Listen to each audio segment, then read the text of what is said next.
బొంతు రామ్మోహన్ గెలుస్తాడా అని అంటే సో ఆయనకు రాజకీయ అనుభవం అయితే ఉన్నది. సో కాబట్టి కొంత ఫిక్సింగ్ అయ్యే అవకాశాలు, అదేవిధంగా బీసీ బిడ్డ కాబట్టి కొంత కొంత ప్రభావితం చేసేటటువంటి శక్తి సామర్థ్యాలు కూడా ఉన్నాయి. గతంలో హైదరాబాద్ మేయర్గా పనిచేసాడు, కొంత ప్రభావితం జూబ్లీహిల్స్ పైన కూడా చూపిస్తుంది. కాబట్టి మరి అవకాశాలు ఉంటే ఉండవచ్చు. ఒకవేళ కాంగ్రెస్ పార్టీ కూడా ఈయన వైపు చూసి టికెట్ ఇస్తే ఇస్తుండొచ్చు అన్న వార్తలు అయితే మరి చక్కర్లో కొడతా ఉన్నాయి. మరి రానున్న రోజుల్లో ఏం జరుగుతుందో మనం చూడాల్సినటువంటి అవసరం అయితే ఈ జూబ్లీహిల్స్ ఉప ఎన్నిక మీద మనము చూడవచ్చు. రైట్, ఒకసారి మన క్రాంతి దినపత్రికకు సంబంధించినటువంటి ప్రధాన అంశాలు ఒకసారి చూసుకునే ప్రయత్నం చేద్దాం. సో ముందుగా చూసుకుంటే కనుక క్రాంతి దినపత్రిక పార్టీలో ఉన్నప్పుడు వాళ్ళ అక్రమాలపై ఎందుకు చర్యలు తీసుకోలేదు, రేవంత్ రెడ్డి హరీష్ రావు కుమ్మక్కయ్యారని తాను గతంలోనే చెప్పానని భాజపా ఎంపీ రఘునందన్ రావు అన్నారు. బుధవారం నాడు ప్రెస్ మీట్లో కవిత కొత్తగా చెప్పింది ఏమీ లేదని పేర్కొన్నారు.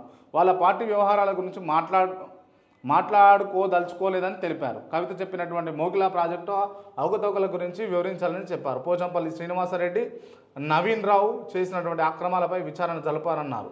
జడ్పీ అధ్యక్షుడిగా నన్ను ఎవరు ఓడించారో గతంలో కేసీఆర్కు చెప్పాను అని చెప్పేసి కూడా మరి చెప్పుకొచ్చినటువంటి అంశం. మొత్తానికి పార్టీలో ఉన్నప్పుడు వాళ్ళ అక్రమాలపై ఎందుకు చర్యలు తీసుకోలేదు అని చెప్పేసి మరి రఘునందన్ రావు విసిరినటువంటి ఒక అస్త్రం. మరి దీనికి కవిత ఏం సమాధానం చెప్తో చూడాలి. రైట్, కవిత కేసీఆర్ వదిలినటువంటి బాణమని నా సందేహం అని చెప్పేసి మహేష్ కుమార్ గౌడ్ చెప్తా ఉన్నారు. కవితకు భాగస్వామ్యం లేకుండా అవినీతి జరిగిందా అని చెప్పేసి.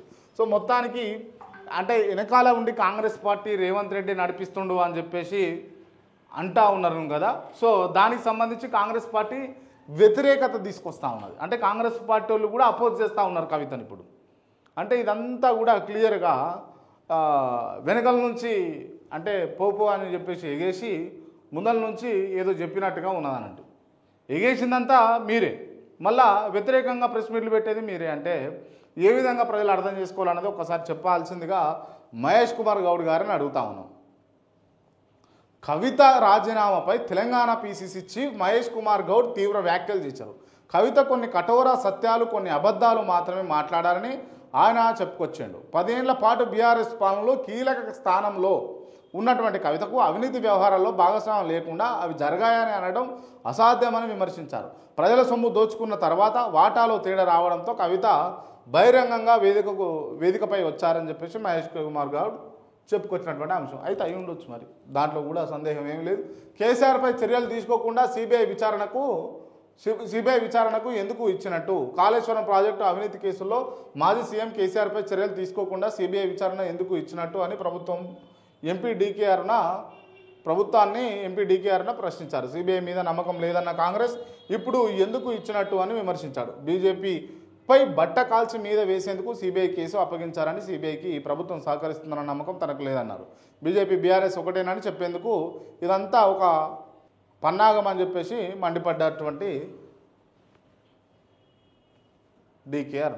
సో రైట్, ఈ టోటల్ ఎపిసోడ్లో మనం గమనించాల్సింది ఒకటే క్లియర్గా. ఈ టోటల్ ఎపిసోడ్లో మనం గమనించాల్సింది ఒకటి ఏంది అని అంటే, కవిత తోటి రాజకీయంలో ఈ 3-4 రోజుల నుంచి చాలా మలుపులు తిరుగుతూ ఉన్నాయి, చాలా అవకతవకలు. వాస్తవానికి కేసీఆర్ హయాంలో తప్పులు జరగలేదా అని అంటే ముమ్మాటికి చెప్పొచ్చు, తప్పులు జరిగినాయి. తప్పులు చేసిర్రు, దోచుకున్నారు, తిన్నారు, కమిషన్లకు అలవాటు పడ్డారు. ఎవరు అలవాటు పడ్డారు? ఎమ్మెల్యేలు పడ్డారు, మంత్రులు పడ్డారు. కానీ నాకు తెలిసి అంటే ఫ్రాంక్ ఓపెన్గా మాట్లాడుకుంటే